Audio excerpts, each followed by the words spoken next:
इन्होंने अपनी वीरता में जो पदक पाए थे अफगानिस्तान में, उन्हें ऑस्ट्रेलियाई सरकार वापस ले रही है। तो क्या थोड़ी बहुत देर के लिए दिए गए थे क्या कि लो यार थोड़े दिन लगा लो, मजे कर लो, बाद में फिर दे देना? बच्चों की तरह मनोरंजन था क्या? नहीं। असल में ऑस्ट्रेलियाई सरकार का कहना है कि इनके कुछ सैनिक जो वीरता पदक पा गए अफगानिस्तान की लड़ाई में, उनमें से कुछ लोग गलत पदक पा गए। बोले क्यों? बोला इन्होंने जानबूझकर वहां पे लोग मारे थे। कहां मार दिए थे, क्या हुआ था अफगानिस्तान में? अफगानिस्तान में ऑस्ट्रेलिया वाले कब पहुंच गए, और ऑस्ट्रेलिया वालों का अफगानिस्तान वॉर से क्या लेना देना है? आइए चर्चा करते हैं। ठीक है, तो चलिए आज के सेशन में चर्चा इस बात की है कि ऑस्ट्रेलिया की वर्तमान सरकार अपने मिलिट्री ऑफिसर्स से उनको दिया हुआ सम्मान वापस लेगी, क्योंकि वो उन्हें वॉर क्रिमिनल मानती है, और संभव हुआ तो उनको वो आगे चल के जेल भी भिजाएगी। तो Australian commanders strip of Afghan war honour after war crime investigation, इनके यहां पर युद्ध की जांच चली और यह पाया गया कि आप क्रिमिनल हैं, और ऐसे में आपसे अब आपके मेडल्स वापस ले लिए जाएंगे। यहां पर यह जानकारी आपके सामने वीडियो में है, और इस वीडियो की जानकारी से लाभ इस अफगानिस्तान की तालिबान सरकार को होने वाला है, जो लगातार आरोप लगाती आई थी कि अफगानिस्तान में ऑस्ट्रेलिया ने बहुत ज्यादती की थी। अब आपके दिमाग में चलना शुरू होगा कि यार ऑस्ट्रेलिया ने ज्यादती की थी, थोड़ा सा यह समझ नहीं आ रहा कैसे। तो देखो, आप एक चीज जान लो पहले ही कि ऑस्ट्रेलिया और अमेरिका, मतलब वैसे भी ऑस्ट्रेलिया को पीनल कॉलोनी कहा जाता है। पीनल कॉलोनी मतलब पनिशमेंट में बसी हुई कॉलोनी की। ब्रिटेन के अंदर जो अपराध करते थे लोग, उन्हें भेज दिया गया था यहां रहने के लिए कि जाओ और बढ़िया से यहां पर बॉटनी बे करके जगह सिडनी के पास, वहां सबसे पहले जहाज टिकाया था कि जाओ वहीं रहो। लेकिन बाद में जाकर के ये अपनी कॉलोनी बनाए, बढ़िया देश बना लिया आज ऑस्ट्रेलिया। ब्रिटिशर्स का ही एक्सटेंडेड ब्रिटिश है, और इसी चक्कर में ये आज कॉमनवेल्थ रियलम भी है। इसी कारण ऑस्ट्रेलिया के झंडे पर ब्रिटेन का झंडा आपको दिखाई भी देता है। ठीक है साहब, तो ऑस्ट्रेलिया वाले जो हैं, इन्हें अमेरिका का एकदम पिछलग्गू माना जाता है, क्योंकि ऑस्ट्रेलिया हो या फिर अमेरिका, दोनों ही ब्रिटिश कॉलोनी समझिए आप। ब्रिटिशर्स आज भी इनमें बहुतायत में है। अमेरिका ने अपनी तरफ से नाटो बनाया कि भैया हम पर अगर किसी ने हमला किया तो सब एकजुट होकर के मार डालेंगे। ऐसे में ऑस्ट्रेलिया से कहा गया कि देखो, नाटो की फुल फॉर्म है North Atlantic Treaty Organisation. Atlantic Ocean से ऑस्ट्रेलिया कनेक्ट ही नहीं होता। ऑस्ट्रेलिया और न्यूजीलैंड कनेक्ट होते हैं इंडियन ओशियन से और पैसिफिक ओशियन से। अब इंडियन ओशियन और पैसिफिक ओशियन ऑस्ट्रेलिया और न्यूजीलैंड से कनेक्टेड हैं, तो फिर बड़ा सवाल यह बनता है कि भैया अटलांटिक ओशियन के एक पार यूरोप और दूसरी पार बैठा अमेरिका, ये तो नाटो बना लिए, लेकिन जो इसके और मित्र राष्ट्र हैं जो कि सलाम साहब करते हैं, उनका क्या होगा? बोले उनके लिए अपन एक पार्टनरशिप मुहिम ले आते हैं। तो ऑस्ट्रेलिया न्यूजीलैंड ये आज अमेरिका के नाटो पार्टनर्स हैं। है इनकी वही स्थिति, लेकिन नाटो की फुल फॉर्म में ये सेट नहीं बैठते बेचारे, क्योंकि अटलांटिक ओशन इनके आर पार नहीं है। इसलिए इनको नाटो की तरह ही ट्रीट किया जाता है, लेकिन डेफिनेशन में नहीं डाला जाता। इसलिए नाटो अलाइज कंट्री के रूप में, नाटो पार्टनर के रूप में ये जाने जाते हैं। तो इन्होंने अपनी पार्टनरशिप में कब इन्होंने अपनी स्वामी भक्ति दिखाई? स्वामी भक्ति दिखाई जब अमेरिका पर अलकायदा ने हमला किया था। आपको याद होगा 9/11, जिसको हाल ही में आपने फिर से अभी कुछ दिन पहले ही उसकी बरसी निकली है। 9/11 की वो घटना जिस घटना में अमेरिका पर अलकायदा ने 4 विमान से हमला किया था, उसका बदला अमेरिका ने लिया था। अमेरिका के साथ बदला लेने में ऑस्ट्रेलिया वाले भी पहुंचे थे। ऑस्ट्रेलिया वाले पहुंचे थे और पहुंच करके इन्होंने वहां पर जो घटनाएं घटी, उसकी जांच अब जाकर कोई बेल्टन करके एक रिपोर्ट है,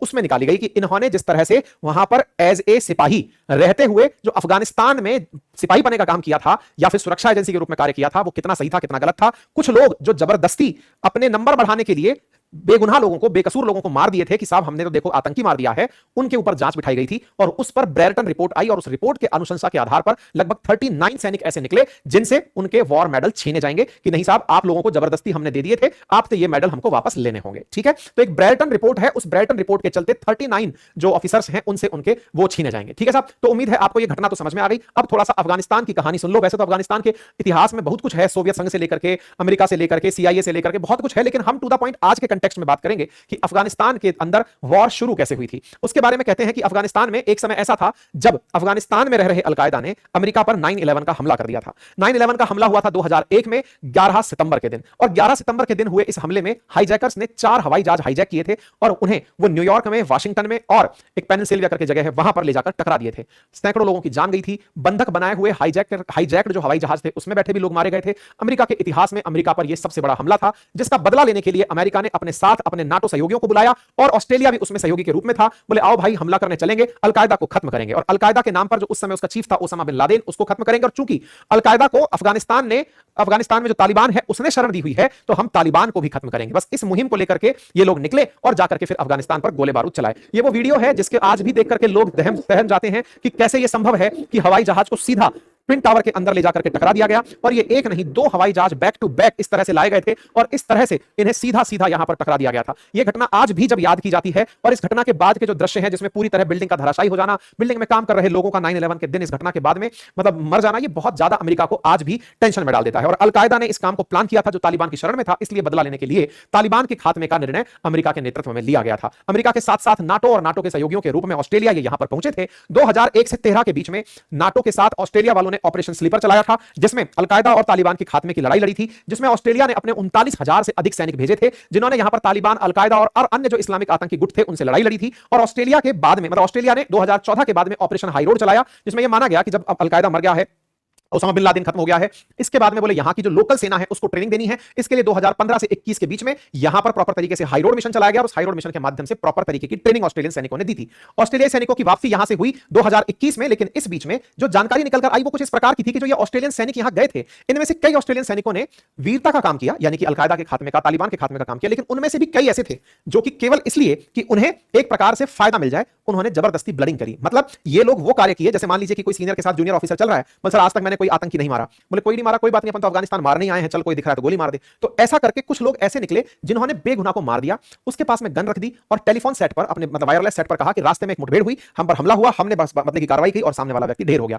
ऐसी जो घटनाएं हुई ये हाल ही में रिपोर्ट की गई कि ऑस्ट्रेलियाई सैनिकों ने अपने अनुशासन से हटकर कुछ इस प्रकार की मतलब गलतियां की हैं जिसके चलते उन्हें पनिशमेंट मिलना चाहिए। ये ऑस्ट्रेलिया में ही मांग उठी और जब ऑस्ट्रेलिया में मांग उठी तो इस पर ब्रेंडन रिपोर्ट बनी और इस रिपोर्ट में 2020 में यह रिपोर्ट ने पाया कि 39 सैनिक ऐसे हैं जिन्होंने उन लोगों को मारा जिनको वीरता दी गई, मतलब मारने के कारण जिन्हें वीरता मिली थी, बोले ये लोग गुनहगार हैं, इनसे इनकी वीरता पदक वापस लिए जाएं और इन्हें संभव हो तो जेल भेजा जाए। ये एक बहुत बड़ा आत्मावलोकन का पॉइंट है कि ये केवल ऑस्ट्रेलिया ही नहीं, इतने सारे नाटो सैनिक यहां गए थे, सभी ने जाकर तालिबानियों को या अलकायदा को नहीं मारा होगा, लेकिन इसकी भेंट बहुत सारे आम आदमी चढ़े होंगे, तो उनको किस प्रकार से पनिशमेंट दिया जाएगा, कौन इसके बारे में निर्णय करेगा, लेकिन अल्टीमेटली कहा जाता है ना जिसके पास लाठी उसी की भैंस होती है।